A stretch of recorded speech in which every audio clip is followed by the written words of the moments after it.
And one thing that I find a little bit deterring when I read the description of that excursion and several of the other excursions is they all involve a stop someplace to shop. And that always means being like held captive in a room where somebody tries to sell you something. And that's not how I like to spend part of my day when I'm traveling, if I can avoid it. It is Sunday, September 3rd, 2023. And on this week's edition of Sunday Sofatime, we're talking about 2 new cruises.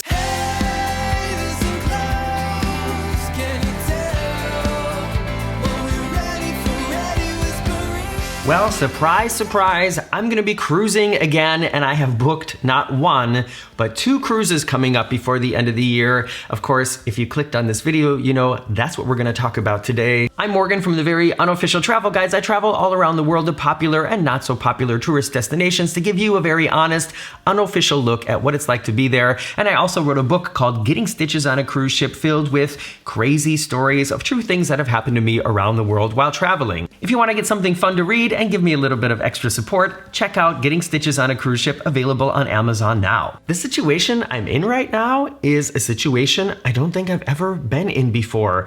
I usually am sort of a last minute planner / booker kind of person, because with the access that I have to these sort of discount last minute websites for people working in the travel industry, it doesn't really it's not usually a benefit to plan really far in advance, because the better deals are closer to when the trip is supposed to happen. And these 2 cruises I have booked now are also coming up very soon. One of them is in October and the next one is in November. And the reason I wanted to tell you about this is not only so you know what to look forward to, what's coming up here on the channel, but also I need some help. I have a lot of questions in this video. I'm looking for a lot of suggestions, so please watch until the end. Keep that comment section thing open and just keep writing as we go along, because I really am looking for a lot of advice, because I think there are many of you out there who know a little bit more about some of the things that I'm going to be talking about in this video than I do. So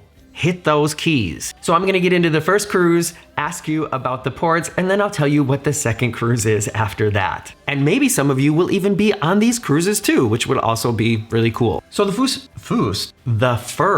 cruise we're gonna talk about today is on the Celebrity Equinox.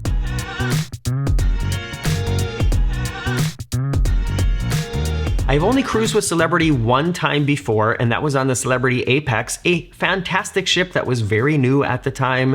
That was where we got to go to Santorini, Greece, which was so magical. I can't wait to go back there again.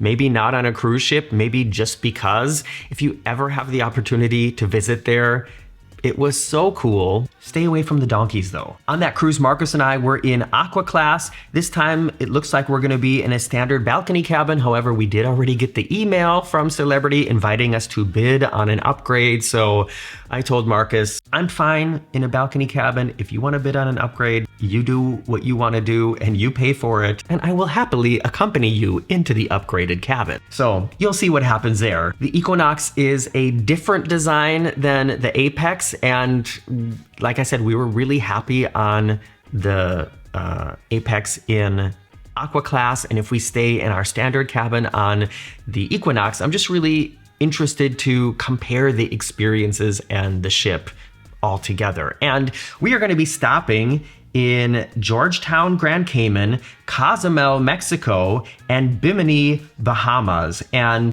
by the way, if you're wondering about the dates, this cruise leaves Fort Lauderdale on October 22nd.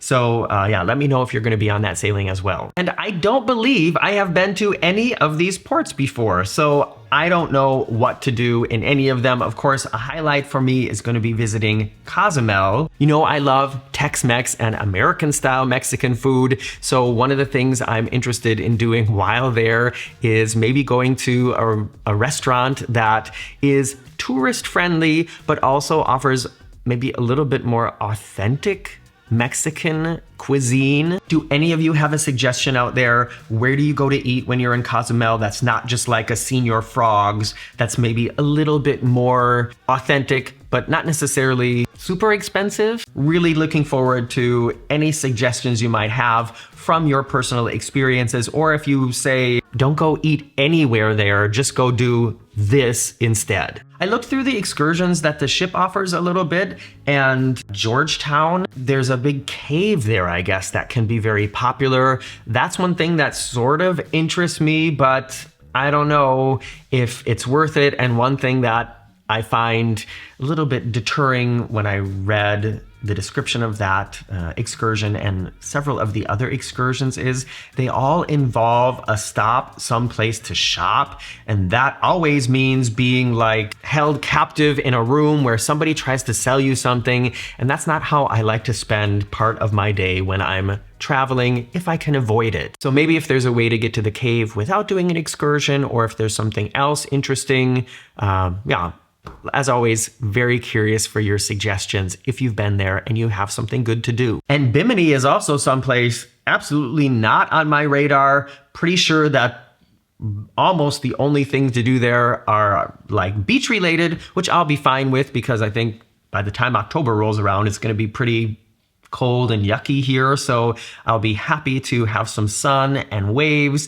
But if there's something else that you know to do there, please let me know in the comments as well. I just realized I have so many questions for you all in this video, so I'm glad you're here. I'm glad we have this community. I'm really looking forward to see who answers these questions and what you have for suggestions, because in between this first cruise and the second cruise, I'm going to be in Miami just on land for a week with some friends who are big basketball fans. So the reason they're coming to Miami is because they really want to go to see 2 games from the Miami Heat that are happening while we're there. And you know, I don't know anything about going to basketball games, and they've never been to a basketball game in the United States. So are any of you out there basketball fans, or do you know basketball fans who have gone to see games from the Heat? And what kind of advice can you give us? We're staying directly on Miami Beach, so should we just take an Uber to the stadium and back? Is there a better way? Is it tricky to leave the stadium and find an Uber? Do we take a taxi?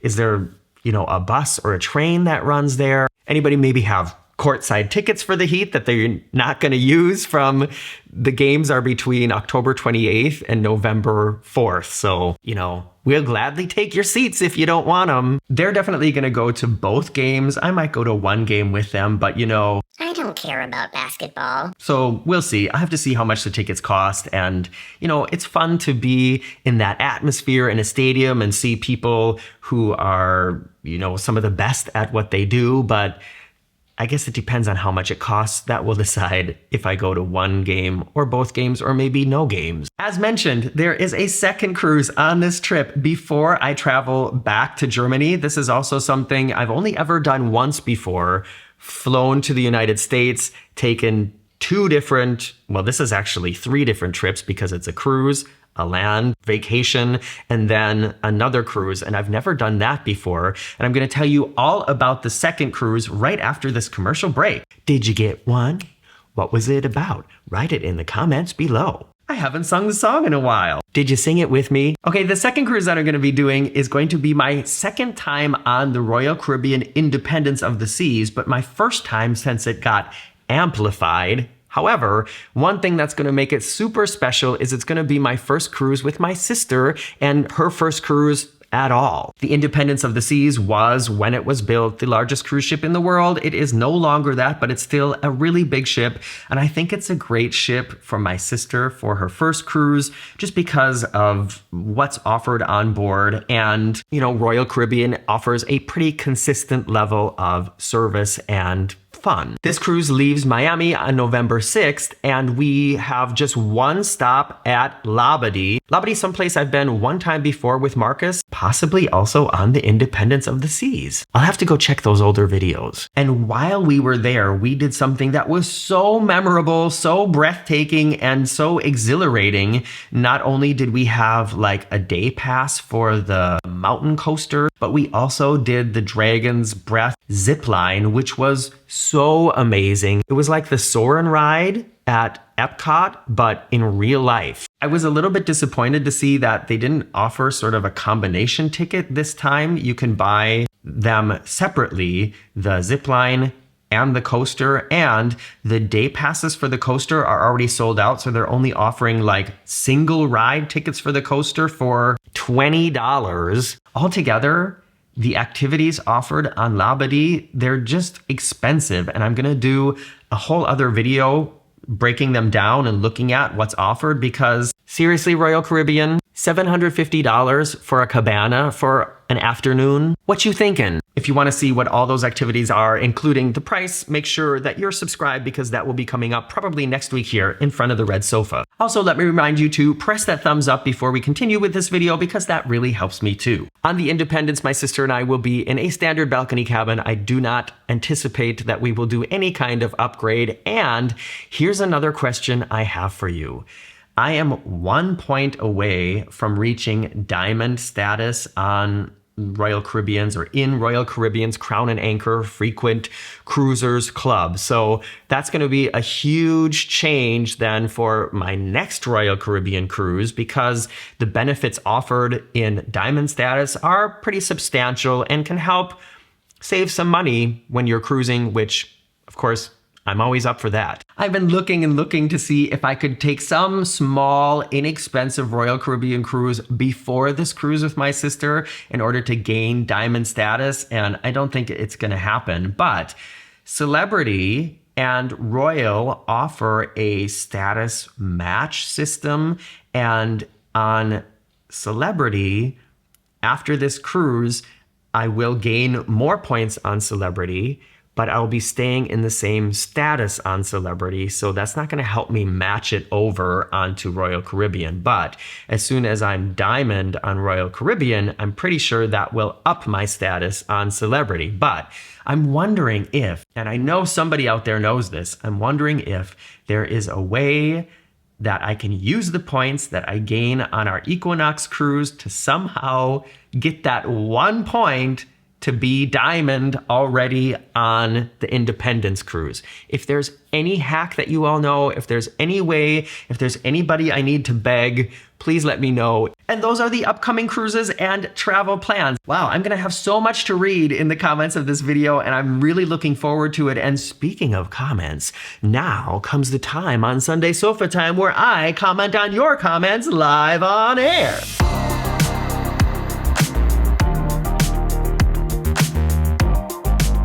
In last week's Sunday Sofa Time, I took you here in Hamburg to one of the cruise ports to visit the brand new, super luxurious Explorer One cruise ship from Explora Journeys, which is sort of a luxury brand that MSC created.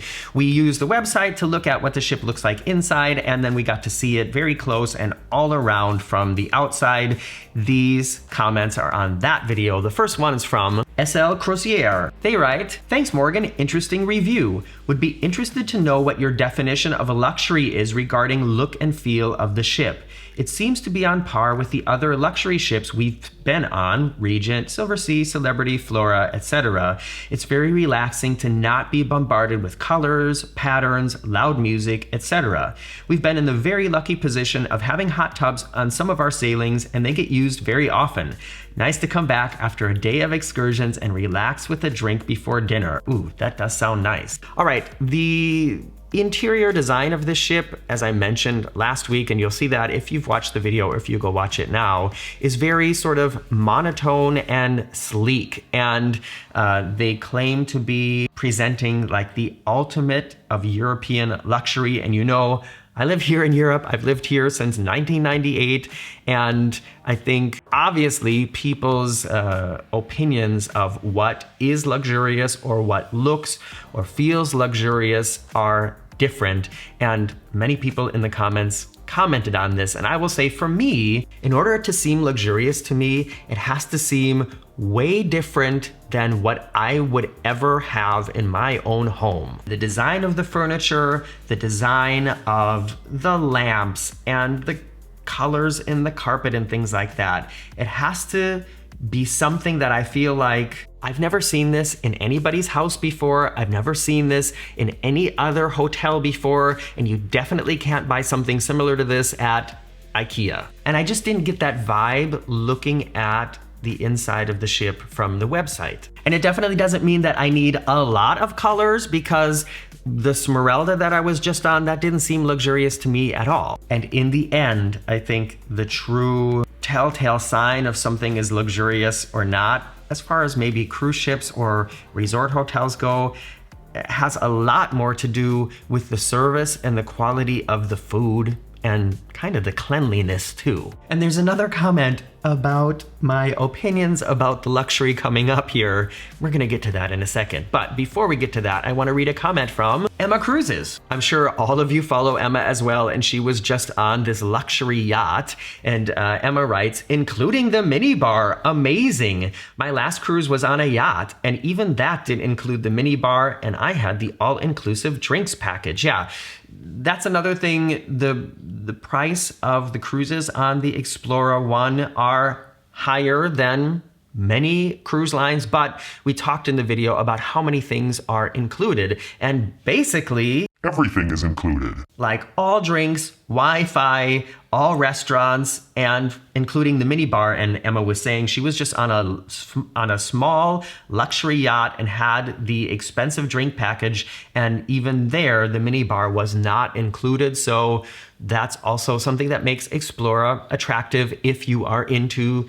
that style of cruising. By the way, I went to the Costa birthday party here in Hamburg a couple days ago with my friend Joseph from Cruising for You on Instagram. It's spelled like this, and he's only on Instagram, so go check him out if you want to see. He does these really great 360 views of cruise ships. But Joseph and I went to the Costa birthday party here in Hamburg, which was just down the street from me. And he was actually sailing on the Explorer One on that sailing where I got to see them sail away. And he was saying that there is little to no entertainment on board other than basically live bands. So no musicals, no shows with like a cast of people singing and dancing. I just thought I'd let you know. He said that around 11 o'clock, midnight, the ship is pretty much closed. Okay, final comment is from Tamara Aporo. Tamara writes, as a luxury traveler, Crystal Silver Sea, I would rather have IKEA than Pier 1.